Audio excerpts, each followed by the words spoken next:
Hello all. A while ago, MadBadVoodo raised some objections to my video about Harry Truman, who I consider one of our greatest presidents. It was a while ago. I apologize for taking so long to respond or clarify or whatever you want to say about it, but I've had some health problems in the interim and couldn't do much. MadBadVoodo is a victim of revisionist history. For example, about the atomic bomb. Truman didn't know about it until after FDR died. What people have to realize is that until the 1990s, with Al Gore, vice presidents had no function in the American political system. We're so used to this scumbag Cheney around that we think it's always been that way, that vice presidents have been important. They haven't been. When Roosevelt picked Truman to be his vice presidential candidate in 1944, he met him once before the election. He met him once after they took the oath of office, and then ignored him and never saw him again until, well, obviously never saw him again because he died.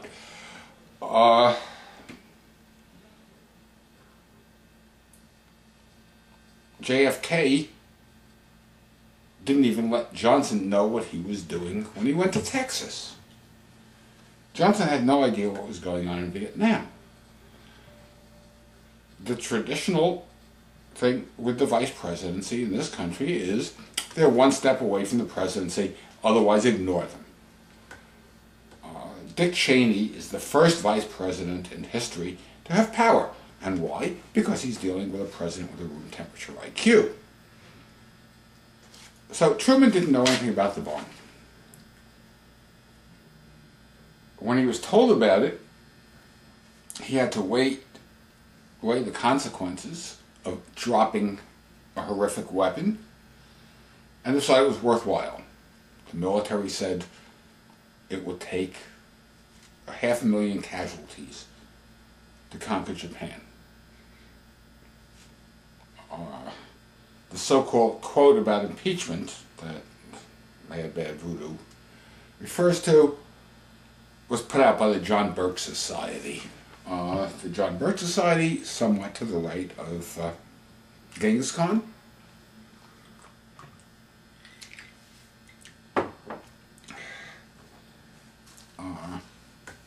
And the quote was repeated in the Chicago Tribune, whose accuracy is noted by the fact that they're the ones who put out the edition in November of 1948 saying Dewey defeats Truman.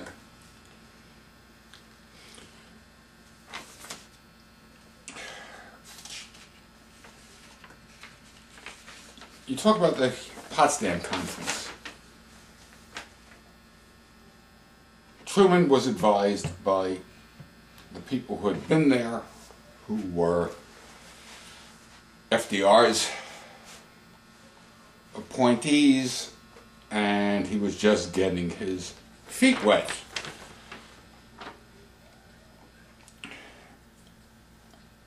Now, you talk about Truman being soft on communism.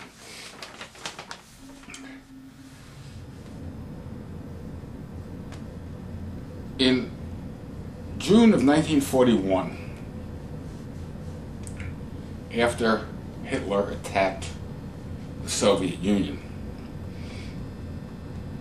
Truman made a speech in the Senate. And he said, if we see that Germany is winning, we ought to help Russia. And if Russia is winning, we ought to help Germany. And that way, let them kill as many as possible. Although I don't want to see Hitler victorious under any circumstances. This makes him pro-Russian? Pro-communist? Winston Churchill once said that, I'm paraphrasing because I don't really remember the actual quote, that if Hitler invaded hell, he would at least make a favorable reference to the devil in the House of Commons.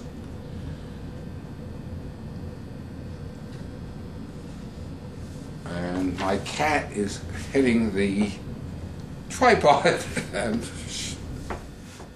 moving the camera. Okay, you talked about the railroad strike in 1946. All rail traffic was stopped for over a month. The United States was coming to a standstill. Truman threatened to draft the railroad workers into the army if they didn't settle. They settled. Legal, illegal, I don't know. The country was in a lot of trouble. It got us out of it. Oh, and by the way, in 1948, during the presidential campaign, Harry Truman advocated universal health care for the United States, that we should put in a system that Britain was just adopting.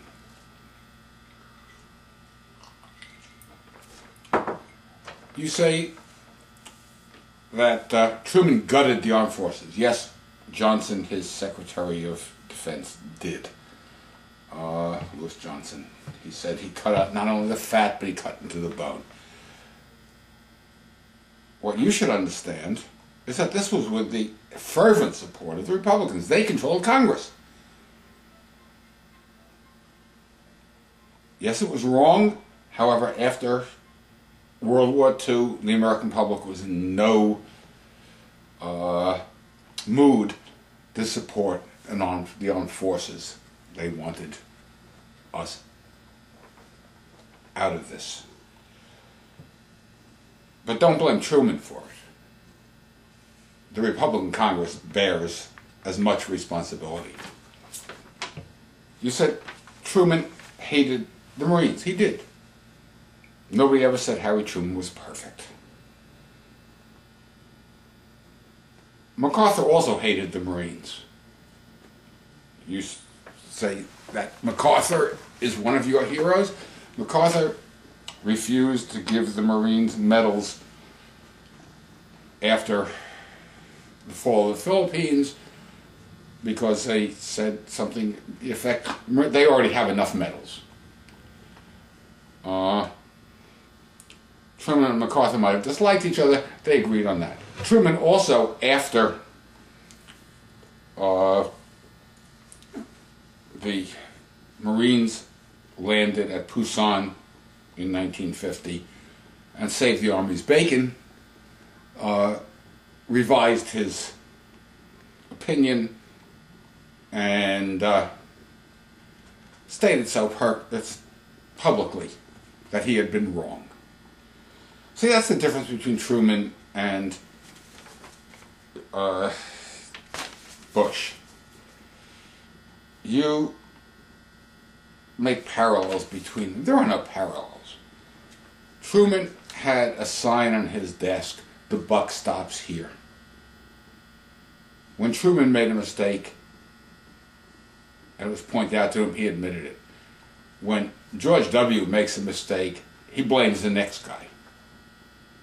He has a sign on his desk, "The buck stops somewhere else, it's not me."